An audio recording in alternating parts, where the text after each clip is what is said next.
Hadirin yang berbahagia, ceramah agama dalam hal ini akan disampaikan oleh Al-Habib Qusay bin Abdullah Al-Segaf dari Probolinggo, dan doa bersama akan dipimpin oleh Kiai Haji Syafiq Muti dari Sarang, Jawa Tengah.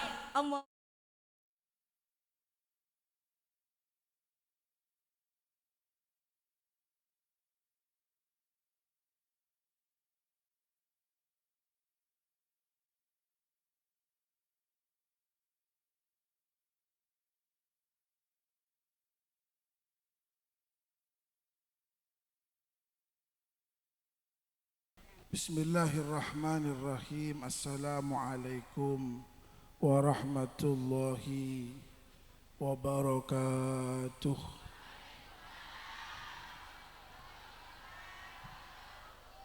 Bismillahirrahmanirrahim. Alhamdulillahi rabbil alamin. Wassalatu wassalamu ala asrafil anbiya wal mursalin, Sayyidina wa Nabiyyina wa tabibi qulubina Muhammad al-mab'uthi rahmatan lil alamin wa ala alihi at-tayyibin at-tahirin wa ala ashabi hurril mayamin wa ala tabi'in wa tabi'in wa man tabi'ahum bi ihsanin ila yaumiddin. Amma ba'du, subhanaka la ilma lana illa ma 'allamtana innaka antal alimul hakim.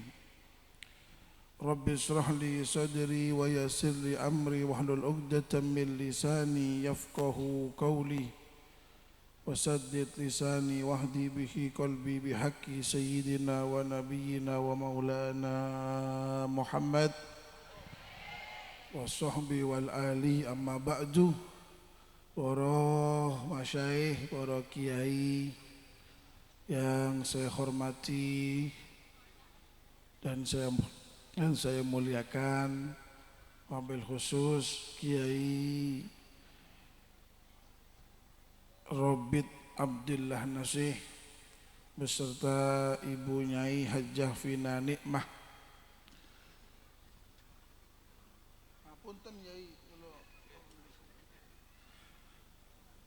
Dan beserta para guru-guru kita yang hadir di siang hari ini, yang mudah-mudahan beliau-beliau selalu diberikan umur yang panjang oleh Allah Subhanahu wa Ta'ala dalam keadaan sehat dan taat kepada Allah, sehingga bisa ngajari dan bimbing kita di dunia dan nanti yang nuntun kita masuk ke surganya Allah. Amin Allahumma. Para pejabat pemerintah yang hadir di siang hari ini, lebih-lebih teman-teman seperjuangan, pengurus Jam'iyah Nahdlatul Ulama, pengurus ranting MUIC atau pengurus cabang, muslimat, fatayat, ansor, Ibnu, IPBNU yang hadir, yang mudah-mudahan diberikan kekuatan oleh Allah Subhanahu wa Ta'ala untuk memegang akidah ahli sunnah wal jamaah. Amin Allahumma. Para ibu-ibu, para hadirin dan ibu-ibu yang dimuliakan oleh Allah Subhanahu wa Ta'ala, bersyukur ke Allah Subhanahu wa Ta'ala dengan ucapan alhamdulillah. Saya dan panjenengan ditakdir, saya dan jenengan semua ini ditakdir oleh Allah Subhanahu wa Ta'ala untuk bersama-sama kumpul, untuk bersama-sama duduk dalam sebuah acara, yaitu Maulid Nabi dan Istighosah, yang mudah-mudahan acara yang kita laksanakan di siang hari ini menjadi sebuah sebab, menjadi sebuah perantara dosa dan kesalahan kita diampuni oleh Allah Subhanahu wa Ta'ala. Dan mudah-mudahan hajat, keinginan dan cita-cita kita mudah-mudahan diterima oleh Allah. Amin Allahumma. Para hadirin, para undangan yang dimuliakan oleh Allah, saya mohon maaf yang sebesar-besarnya karena mungkin saya datangnya terlambat mungkin. Nggih, terlambat, Bu. Nggih. Mohon maaf nggih. Saya terlambat karena memang jadwal saya 10:30, Bu. Nggih, kata Gus sinten? Gus Robit, ya Allah. Gus Robit ngomong, "Beb, mohon maaf, acaranya maju." Oh nggih, berarti saya salah datangnya ngepas. Saya dapat jadwal jam 10.20 untuk ngisi. Ini jam 10:10. Mohon maaf kalau saya telat. Mohon maaf. Dan sampean harus memaafkan. Iya, karena kan yang telat bukan saya, jadwalnya maju. Kalau ada murid itu telat, kalau ada murid siswa datang ke sekolah itu telat, itu pilihannya dua. Satu, karena memang jamnya telat, atau gurunya datang lebih awal. Kan begitu. Mudah-mudahan semuanya mendapatkan rahmat dan barokah dari Allah Subhanahu wa taala. Dan yang kedua, saya mohon maaf. Saya tadi bincang-bincang sedikit dengan Gus Robit. Di sini, Bib, nanti ceramahnya, ngajinya pakai dua bahasa. Karena sebagian Madura, sebagian Jawa.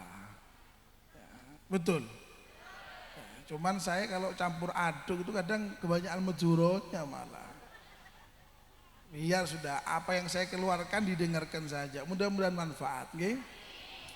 Para ibu-ibu yang dimuliakan oleh Allah Subhanahu wa taala, acara yang kita lakukan nggih, acara yang kita laksanakan, baik itu rutinan di daerah-daerah dengan membaca istighosah yang kita lakukan bersama-sama, ataupun Maulid Nabi yang kita selenggarakan di siang hari ini satu-satunya cara, satu-satunya cara agar saya dan jenengan bisa masuk ke surganya Allah Subhanahu wa taala. Apa tidak ada cara lain untuk kita masuk ke surga? Jawabannya ada. Kita ini bisa masuk surga, bisa. Dengan cara lain bisa. Tapi repot, syaratnya banyak. Di antaranya apa? Ibadah. Kita ini bisa masuk surga dengan ibadah, tapi ibadahnya harus sesuai dengan syarat dan ketentuan. Bukan cuma pakai data yang ada syarat dan ketentuannya.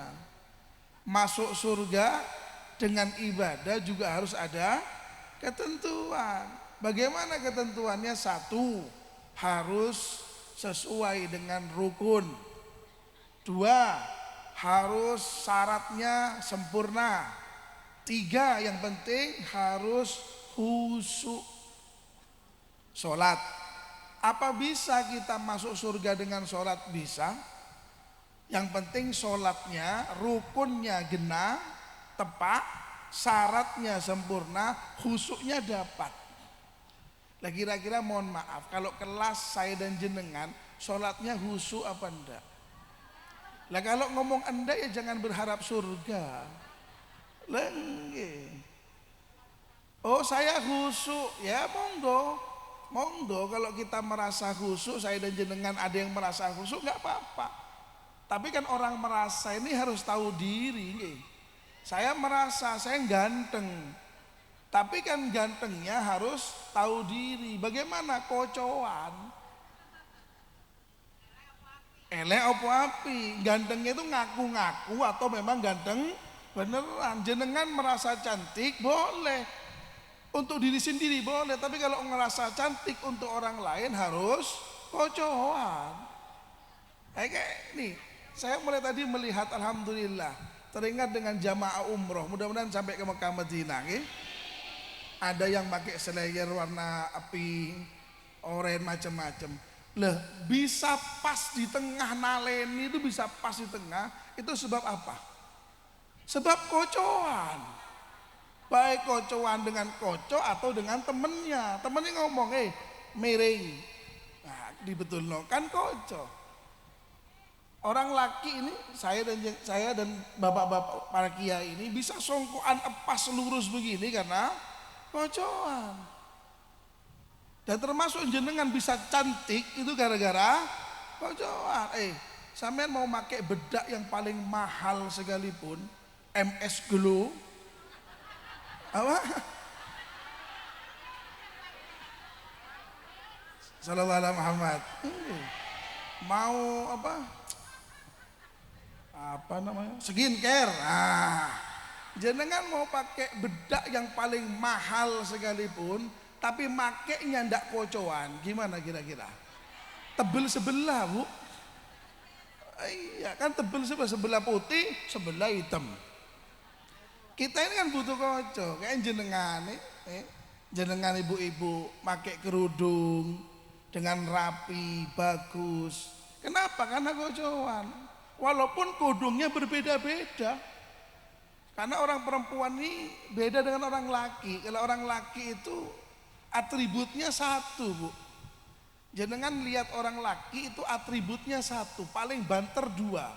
Songkok saya putih, hanya beda warna dengan bapak ini hitam. Tapi modelnya sama. Betul putih sama, cuma dengan Ustadz Lukman beda bentuk, bunder, tapi sama. Tapi orang perempuan, Bu, kepala tok beda-beda. Jenengan suami jenengan semua ini, umpama seorang suaminya didatangkan semua, modelnya pasti satu, sarung atau celana, baju, songkok, titik. Tapi kalau orang perempuan, Bu, makanya orang perempuan tuh butuh koco kan nggih. Di rumah kaca, di kamar kaca, jeding kaca, dompet kaca. Kenapa orang perempuan kok butuh kaca? Saya ngomong kadang ke teman-teman saya, Beb, orang perempuan tuh kok kocoan tok? Emang butuh. Kenapa? Karena atributnya orang perempuan tidak sama dengan orang laki. Butuh koco. Tidak usah ke pakaian. Kalau pakaian mungkin terlalu jauh. Urusan apa? Urusan kerudung ini beda-beda. Jenengan kalau punya anak yang umur 3 tahun, 4 tahun, bagaimana model kerudungnya? Selobrongan itu kan? Iya, kenapa? Biar cepat makainya dan tidak ribet lagi. Tapi ketika sudah SMP, tidak mau selobrongan. Pakai segitiga, segitiga, segi 4 dibagi segitiga, dikudungno, dikasih jarum. Selesai. Kalau jatuh disebul. Iya betul. Sering kali saya tanya ke salah satu murid saya, kenapa Beb, biar bagus gini, cocoknya di depan gini. Itu SMP. Ketika naik ke SMA mulai bisa gaya. Jadi bukan cuma segitiga, dikasih mika. Betul mika ya. Kenapa kok tidak triplek kayak? Kenapa kok harus mika? Naik ke kuliah, mahasiswa mulai pinter, pakai kerudung, tapi ada muternya sedikit gini, ada bros. Ini anak-anak kuliah biasanya, atau 2 begini. Punya anak 1 lebih gawat. Oh, kurang semak. Punya anak 1 sudah mulai gaya, arisan, istighosa, kan takut kalah cantik dengan temennya. Kadang kerudungnya double 3, ikat kerudung, kadang ada yang diputer gini, set masuk ini. Kerudung itu diputer masuk ke sini. Ada yang diputer ke lehernya, kayak uang mati kendat. Makanya saya tidak geten. Jenengan nih, lagi 1, 2, 3, 4, 5, 6, 7 orang. 7 orang laki-laki yang ada di atas pentas, ada yang kipesan. Tidak ada, kenapa? Tidak panas. Bengge. Walau berapa cuma satu. Itu ngadep ke ibu itu. Hah? Ayo, walaupun dimatikan, kenapa tidak panas? Karena atributnya sedikit, jenengan. Rong 3 digejer si 1. Rong kerudung double 3 ya panas ongkop gini toh. Lah orang perempuan tuh memang begitu. Jangan kaget, makanya butuh kaca. Lah saya dan jenengan dalam kehidupan, saya dan jenengan dalam kehidupan sehari-hari untuk mendekatkan diri kepada Allah juga butuh kaca. Bagaimana saya bisa khusyuk dan bagaimana khusyuk yang sebenarnya? Ya kocoan. Siapa kocok kita? Rasulullah Shallallahu Alaihi Wasallam. Makanya Allah berfirman dalam sebuah ayatnya, laqad kana lakum fi Rasulillahi uswatun. Allah bukan sekedar ngasih informasi, Bu nggih. Kalau jenengan mau membaca dan jenengan mau menghayati isi Al-Qur'an, Allah bukan sekedar ngasih tahu Nabi Muhammad itu contoh, bukan. Tapi Allah ngasih lafaz laqad kana. Itu Allah sumpahnya 2 kali. Lamnya lam taukid, qad ketemu dengan fi'il madhi li tahqiq, artinya sungguh-sungguh. Jadi Allah bersumpah 2 kali, sungguh-sungguh dan sungguh-sungguh Nabi Muhammad contoh buat saya dan jenengan. Allah meyakinkan kita 2 kali. Nah kalau saya dan jenengan merasa bisa masuk surga dengan sholat yang kita lakukan, ya kocoan. Apakah sholat kita ini pantas atau tidak? Tidak usah Nabi Muhammad, Bu, terlalu jauh. Ada satu ulama namanya Imam Ali bin Ali Khaliq Qasam. Beliau itu kalau sholat sampai pada bacaan assalamu alaika ayyuhan nabiyyu wa rahmatullahi wa barakatuh, beliau tidak langsung ke assalamu alaina. Assalamu alaika ayyuhan nabiyyu wa rahmatullahi wa barakatuh. Diam. Tidak assalamu alaina, tidak langsung ke assalamu alaina. Kenapa? Menunggu jawabannya Nabi Muhammad, wa alaikassalam, baru assalamu alaina. Lah apa Nabi Muhammad menjawab? Siapapun yang membaca salam kepada Nabi Muhammad pasti menjawab.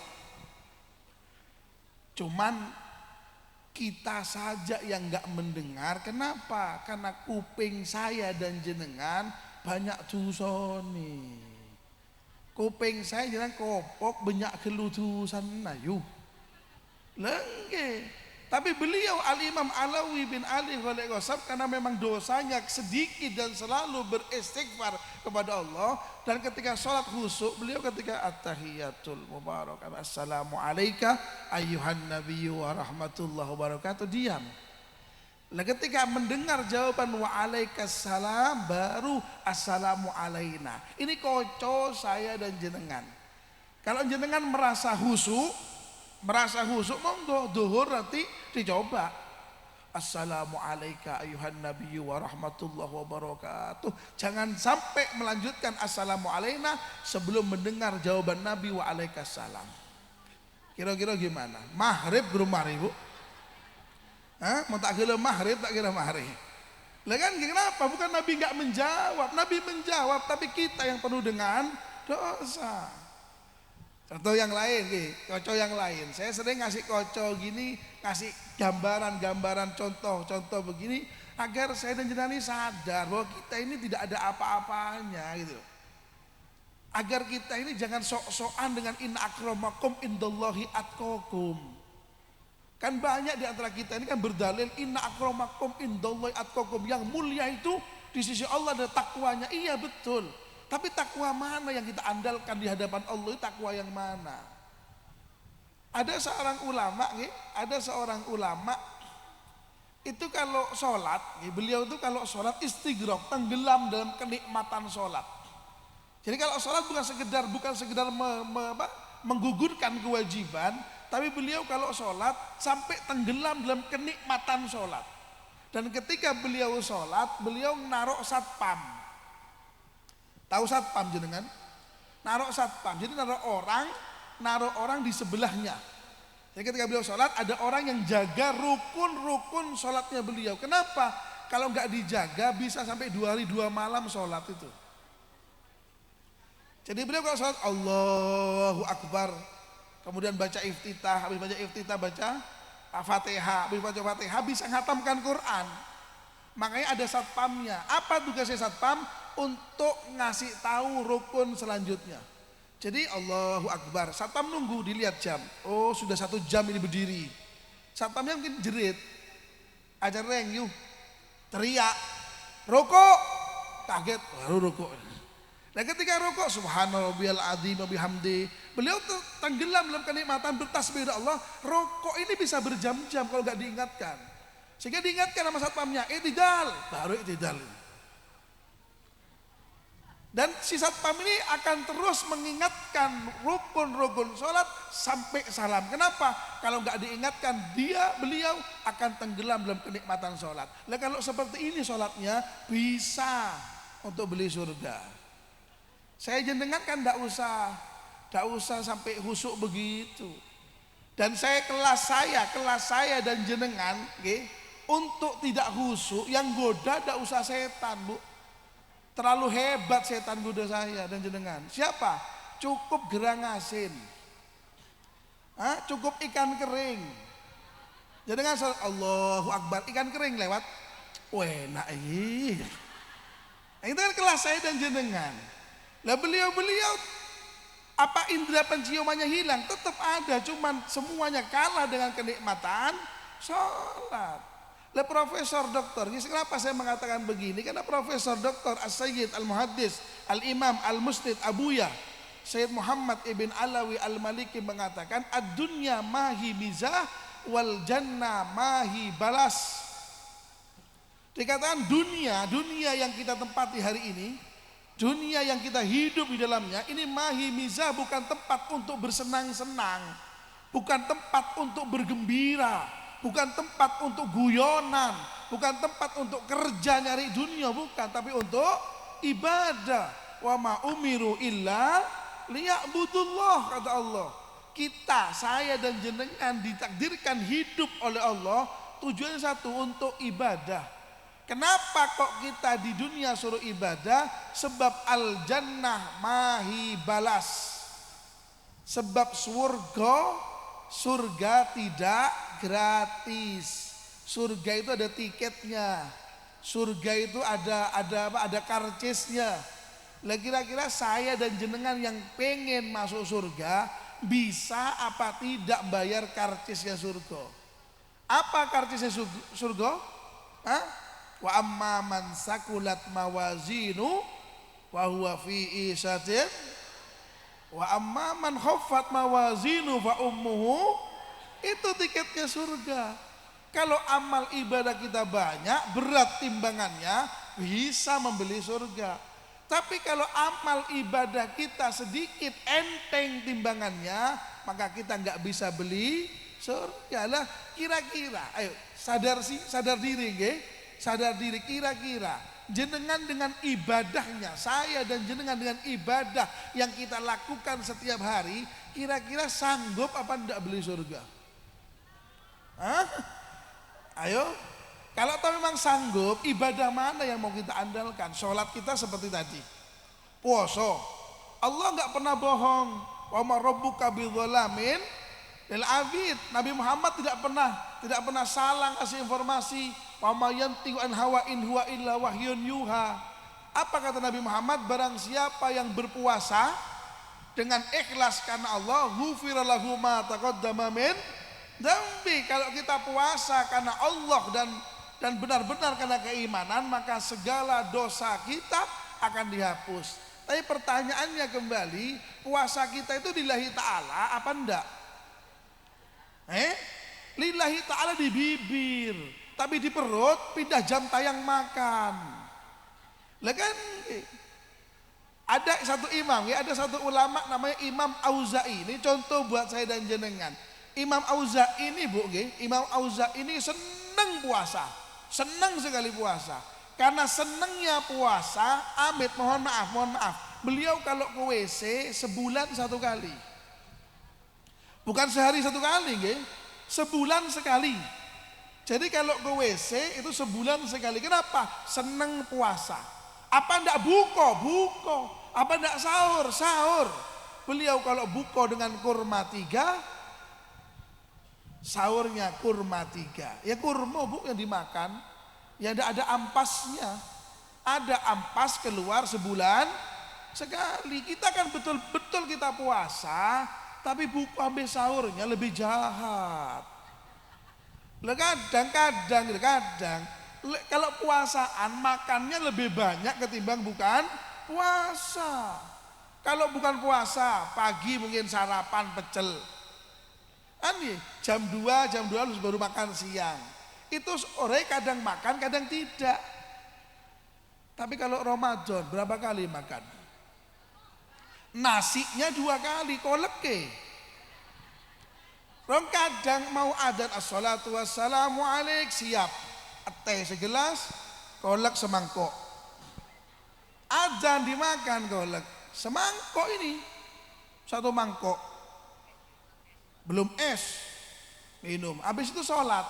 Habis sholat makan nasi. Kata suaminya, loh Dek, mangan Dek. Loh kurang buko Mas. Loh tadi kolek itu. Ganjel cuma itu. Nanti habis terawih makan lagi kolek itu. Apa kata si suami? Mangan meneh Dek. Makan boleh benek. Boh, tak kok berui gak laguna. Tak kok mambu. Takut basi.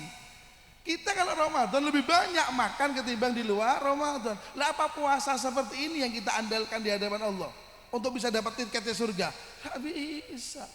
Nah terus apa?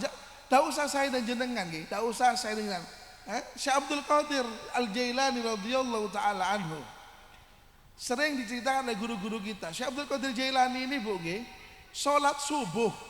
Bayangkan, sholat subuh tapi wudhunya itu isya. Beliau sholat subuh itu tidak wudhu. Kenapa? Karena sudah wudhu di saat isya. Umpama sekarang jam 7 isya jam 7 Jadi mulai jam 7 isya ngambil wudhu, beliau tidak batal sampai subuh. Kenapa nggak batal? Karena ibadah. Jadi nggak tidur. Berapa lama? 40 tahun.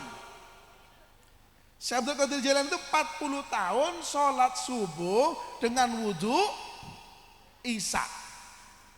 Tapi apa kata beliau? Bika ay amal la nasir wa la budda minka. Hei amal, kata beliau. Hei amal, kamu harus saya lakukan. Saya harus beramal, beribadah. Tapi kamu amal tidak bisa nolong saya untuk selamat di akhirat. Ini 40 tahun. 40 tahun sholat subuh dengan wudhu isya. Ndak pede, ndak gawat, tidak ngandalkan ibadah. Saya jenengan pernah. Jangan 40 tahun kejauhan. Pernah sholat subuh wudhunya isya, pernah. Sekali belum pernah. Loh jangankan sampai subuh Bu, kejauhan. Keluar di jeding kepengen ngentut terus kadang. Apa? Kemudian apa?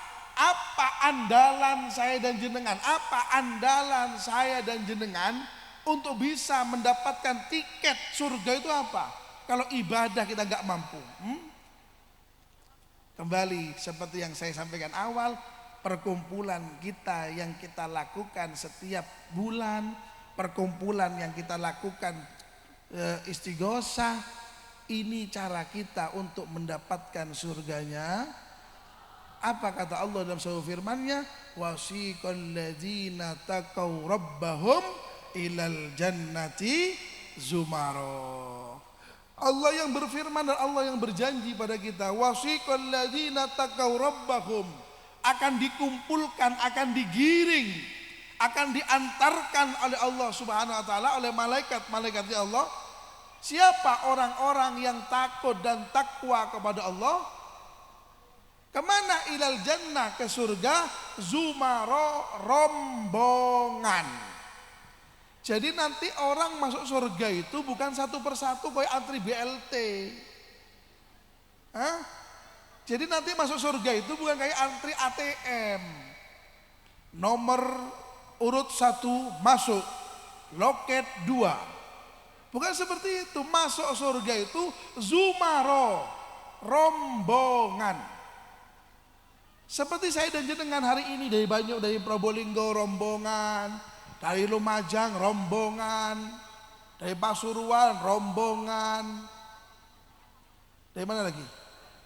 Dari Jember rombongan. Lan jenengan rombongan dalam urusan akhirat, urusan surga, nanti umpama satu mobil ada 12 orang, yang masuk surga satu, yang 11 katut neraka. Tidak usah khawatir, karena satu rombongan yang 11 akan diangkat oleh yang satu itu. Amin Allahumma. Makanya saya dan jenengan hari ini kumpul dalam satu tempat rombongan. Untuk apa? Untuk mendapatkan ridhonya. Satu saja diterima oleh Allah, semua katut. Nah, permasalahannya bukan aminnya, Bu. Ayat sebelumnya, wasiqal ladzina kafaru ila jahannam zumaro. Kata Allah, rombongan ke neraka juga ada. Bukan cuma ke surga rombongan, ke neraka juga rombongan. Ya dihitung, jenengan lebih banyak mana rombongan manakib sama rombongan Banyu Biru? Jenengan banyakan mana rombongan pengajian sama rombongan pasar malam? Ya hitung dewe. Oh manakib sebulan sekali, pasar malam tiap minggu, ya rombongan rokok berarti. Lagi wasiqal ladzina kafaru dan wasiqal ladzina taqarrabakum, ada dua, sama-sama zumaro. Lah saya dan jenengan mau masuk surga lewat mau masuk yang mana? Monggo, pilihannya ada di jenengan. Ada saya dan jenengan. Lebih senang mana? Rombongannya. Makanya tidak heran nggih. Sallallahu alaihi Muhammad. Makanya tidak heran kalau guru-guru saya dan jenengan sering ngadakan rutinan. Di kampung ada muslimatan, ada sholawatan, kan nggih? Ada di kampung jenengan ada? Alhamdulillah. Saya mau tanya, jenengan ikut apa nitip? Banyakan yang nitip apa banyak yang ikut? Banyakan yang alhamdulillah. Nah ini cara saya dan jenengan untuk bisa masuk surga. Kalau ibadah pribadi-pribadi, mohon maaf para hadirin nggih, jangan diandalkan karena ibadah kita jauh dari apa yang Allah inginkan pada kita. Tapi wajib kita lakukan. Di zamannya Nabi Allah Musa sallallahu alaihi Muhammad. Di zamannya Nabi Allah Musa alaihi salatu wasalam, ada satu orang, Bu. Nabi Musa itu kan tidak sama, umatnya Nabi Musa kan tidak sama dengan saya dan jenengan. Kalau saya dan jenengan umurnya 60 sampai 70 kata Nabi. Tapi kalau umatnya Nabi Musa itu umurnya ratusan tahun, Bu. 500 tahun, 600 tahun, 700 tahun baru meninggal. Dikatakan oleh Al-Imam Abdullah bin Alawi bin Muhammad Al-Haddad, dikatakan oleh Imam Al-Haddad, di zamannya Nabi Musa, Bu, di zaman Nabi Musa kalau ada orang, ada tonggo meninggal umur 200 tahun, bayangkan, meninggal umur 200 tahun. Itu yang nyelawat, yang takziah ngomong gini, kasihan ya, masih muda sudah mati. 200 tahun dibilang mati muda. Kenapa? Karena koncone umurnya lebih dari itu. Kan beda dengan saya jenengan. Saya dan jenengan punya mbah, punya kakek, punya nenek, umur 90 tahun ndak mati, cucunya yang bingung. Dengan mbah saya ndak mati-mati yo. Koncone entek kabeh pisan. Kenapa? Karena memang umumnya manusia umurnya 60-70, beda dengan umat Nabi Musa yang ratusan tahun. Nah di antara mereka, di antara umat Nabi Musa yang umurnya 500, yang umurnya ratusan tahun itu, ada satu orang yang umurnya 500 tahun. Bayangkan, umurnya 500 tahun dan umur yang Allah berikan untuk dia selama 500 tahun itu sedikit pun tidak pernah maksiat. 500 tahun 500 tahun tidak pernah maksiat dan 500 tahun digunakan untuk ibadah. Hebat, luar biasa. Saya dan jenengan dikasih umur 60 tahun sebanyakan maksiatnya. Ini 500 tahun tidak maksiat sama sekali. 500 tahun ibadah terus menerus. tapi sampai di hadapan Allah diceritakan oleh Nabi Muhammad SAW, sampai di hadapan Allah, apa dawuhnya Allah? Hambaku, engkau masuk ke surga birahmati, dengan rahmatku. Jadi masuk surga bukan dengan amal ibadahnya, masuk surga dengan rahmatnya Allah. Nah, tapi hamba ini kemudian protes. Tanya, ya Allah, saya ini hidup di dunia 500 tahun tidak pernah maksiat. Ya Allah, saya di dunia 500 tahun ibadah terus menerus. Mosok saya masuk surga gara-gara rahmat? Tidak bisa ya Allah. Saya masuk surga karena saya memang pantas masuk surga. Kemudian apa yang terjadi? Allah Subhanahu wa taala nimbang. Ditimbang amal ibadah ini, ditimbang oleh Allah. Ibadah yang 500 tahun ditaruh di timbangan sebelah kanan. Bayangkan, ibadah 500 tahun ditaruh di timbangan sebelah kanan. Oleh Allah Subhanahu wa taala diambilkan satu bola mata. Satu bukan dua. Satu bola mata ditaruh di timbangan yang sebelah kiri. Ketika bola mata ini berada di atas timbangan yang kiri, ibadah yang 500 tahun itu langsung hilang, mencelat. Ngaltok ada karena sekali. Mencelat habis tanpa sisa. Padahal 500 tahun. Satu bola mata tidak bisa menandingi nikmat Allah Subhanahu wa taala. 500 tahun. Apalagi saya dan jenengan. 50 geringging. 60 tahun stroke, 70 mati.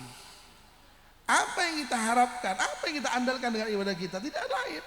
Tidak ada lain kecuali perkumpulan seperti ini yang harus kita lazimi, yang harus kita istiqomai. Kenapa? Karena perkumpulan seperti ini yang akan memasukkan kita ke surganya Allah. Yang pertama, yang kedua siapa? Ya Nabi Muhammad Sallallahu Alaihi Wasallam. Kita nggak punya ibadah. Kita nggak punya ibadah. Satu cara kita untuk bisa masuk surganya Allah dengan apa? Dengan ikut dan menapak tilasi perjuangan dan ibadah Nabi Muhammad Sallallahu Alaihi Wasallam. Mungkin Sallallahu Alaihi Muhammad, Sallallahu Alaihi Muhammad. Jenengan dan saya ini yuk, mungkin. Ya kita berdoa, mudah-mudahan, mohon maaf berdoa. Mudah-mudahan kita, saya dan jenengan mampu melaksanakan semua sunnah-sunnah Nabi Muhammad. Amin Allahumma. Tapi seandainya kita nggak mampu dalam urusan ibadah, masih ada contoh Nabi Muhammad dalam urusan-urusan selain ibadah. Dan kadang para hadirin kita ini kadang enteng dalam urusan sunnah Nabi di luar ibadah. Percuma. Jenengan mau sujud sampai dahinya hitam sekalipun, jenengan mau ibadah sehebat apapun, tapi di luar ibadah tidak nyontoh Nabi, maka yang lain akan gugur. Apa di antaranya? Makan dan minum. Saya nggak mau nyontoh ibadah, Bu, karena ibadah itu berat. Saya nyontohkan makan dan minum. Karena makan dan minum itu walaupun tidak disuruh tetap kita lakukan. Saya mau tanya, jenengan, saya dan jenengan nih tiap hari makan apa tidak makan? Makan. Alhamdulillah. Kita ini kadang dalam urusan makan dan minum jauh dari sunnahnya Rasul. Jangan ngaku cinta Rasul kalau urusan yang kecil gak mampu. Apa? Tangan. Sallallahu alaihi Muhammad. Lihat tangan. Tangan. Bukan porsinya makan ya. Kalau porsinya makan mungkin kita gak mampu. Nabi Muhammad tuh kalau makan cuma 3 kali suapan tok. Nabi Muhammad kalau makan 3 kali suapan. Jenengan berapa suap? Banyak suap. Kalau porsinya makan mungkin kita belum mampu. Tangannya tok lah. Nabi Muhammad tuh paling benci dan paling marah kalau ada orang makan dengan tangan kiri. Jenengan baca kitab Riyadhus Shalihin, kumpulan hadis yang dikumpulkan oleh Imam Nawawi. Tidak usah kitab-kitab yang besar, sudah kitab Riyadhus Shalihin yang ada di rumah kita, yang sudah familiar. Nabi itu pernah marah di depan umum. Nabi itu pernah marah di depan umum. Di depan umum Nabi marah. Ketika ada sahabat makan dengan tangan kiri. Didodeng, Bu. Langsung didodeng, ditunjuk Nabi, "Hei, kul biyaminik, makan dengan tangan kanan. Tapi orang ini dikatakan dalam hadis itu nolak, tidak bisa Nabi. Tapi nolaknya karena kibir, karena sombong. Tidak bisa Nabi, tapi tetap mengatakan kul biyaminik, makan dengan tangan kanan. Tidak bisa Nabi. Apa komentar Nabi? Seterusnya kamu tidak bisa. Langsung Bu, langsung apa? Mati rasa tangan yang kanan itu. Apa sebabnya? Apa Nabi kemudian doakan jelek? Tidak. Contoh buat saya dan jenengan, jangan sampai meremehkan urusan sunnah Nabi. Tangan kanan. Saya mau tanya ke jenengan. Saya yakin dengan kerudung yang serba putih saya yakin. Cuman saya pengen ngelegokno hati. Saya mau tanya, jenengan kalau makan tangan apa? Tangan alhamdulillah nyuap nasi tangan, sendok tangan, keropoknya. Alhamdulillah. Mulai ketawa. Berarti banyak yang jujur ini. Keropok tangan. Lah keropok itu bukan makanan tah. Angin. Itu yang dijual oleh pinggir-pinggir tempat jenengan pengajian nih, ada tahu berontak, kue tirem, kalau kata orang Probolinggo TOT. Makannya tangan, yang kiri apa? Cabai, lombok, tangan. Dan lombok itu bukan makanan, penyedap rasa. Permisi, alhamdulillah ada contohnya dua. Nih, air botol. Ini semua orang sudah. Saya nggak menyalahkan semua orang. Ketika dikasih air botolan begini, bukanya tangan kanan. Nggak mungkin buka dengan tangan kiri. Kenapa? Karena kekuatan otot kita di. Nah, tapi habis buka begini Bu, yang di kanan tutup betok. Minumnya tangan kiri. Kembali lagi saya tegaskan, jangan urusan porsinya, nggih. Kalau porsi Nabi minum, saya yakin kita belum mampu. Tangannya tok contoh.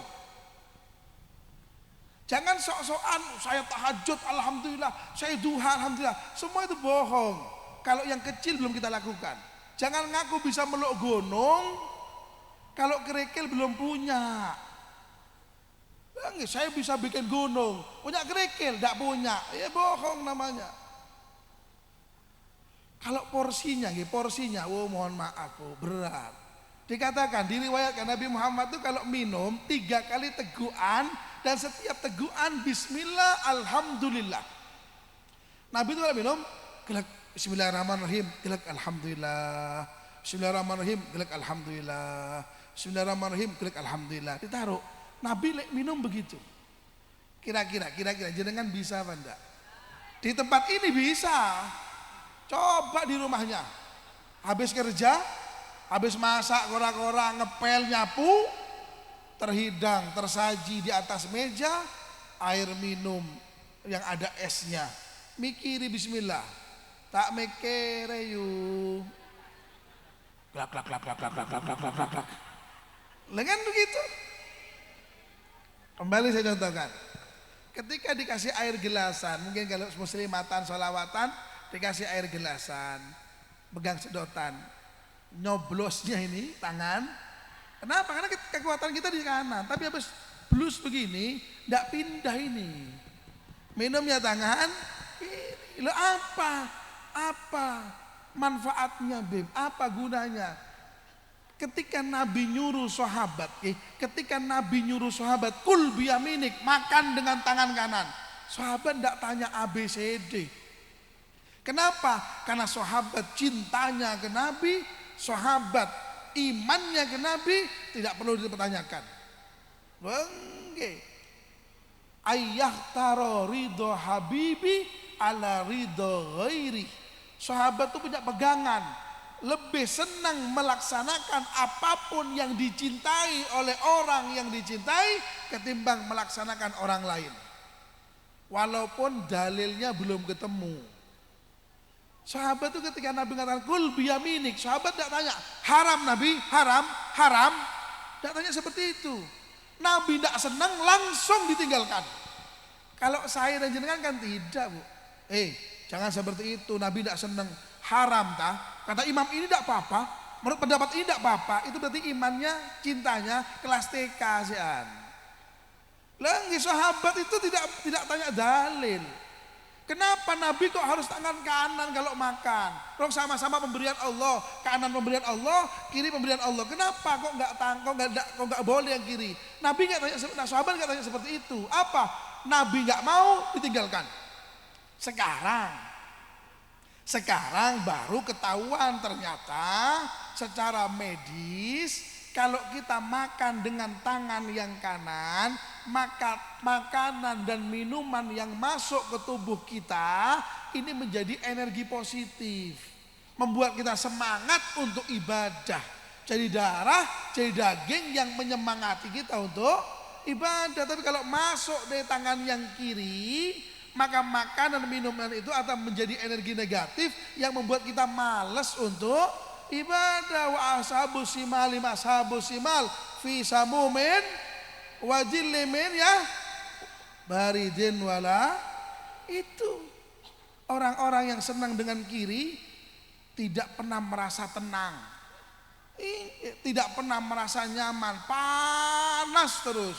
Makanya jangan heran kalau banyak orang yang kena penyakit dari timur. Jangan tahu penyakit dari timur, penyakit irian. Jangan dikasih jayat. Kalau manusia sudah kena penyakit irian, itu kan tidak pernah tenang, panas terus hatinya. Tonggo beli sepeda motor sakit kepala, lengge. Tonggo beli kasur, sakit perut. Tonggo naik haji stroke. Kenapa? Lah baridin, hatinya nggak pernah dingin. Apa sebabnya? Digoda setan? Belum tentu. Bisa jadi karena asupan makanan dari tangan yang kiri. Makanya hati-hati wala diri, urusan tangan jangan sampai kita lupakan. Paham? Dua hal ini yang saya titipkan untuk diri saya dan jenengan semua. Perkumpulan seperti ini cara kita untuk gampang masuk surga dan bukti kita cinta ke Rasul. Kenapa? Bagaimana? Ngikuti langkah Rasul semampu yang kita lakukan. Mudah-mudahan bermanfaat. Mudah-mudahan bersamaan dengan ridha Allah Subhanahu wa ta'ala. Demikian yang bisa saya sampaikan. Mohon maaf atas segala kekurangan. Terima kasih atas segala perhatiannya. Mohon maaf atas keterlambatannya. Dan mungkin saya akan meninggalkan tempat terlebih dahulu. Mohon maaf pada Ibu Nyai dan Gus Robit. Mohon maaf. Hada minna wa minkum. Wassalamualaikum warahmatullahi wabarakatuh.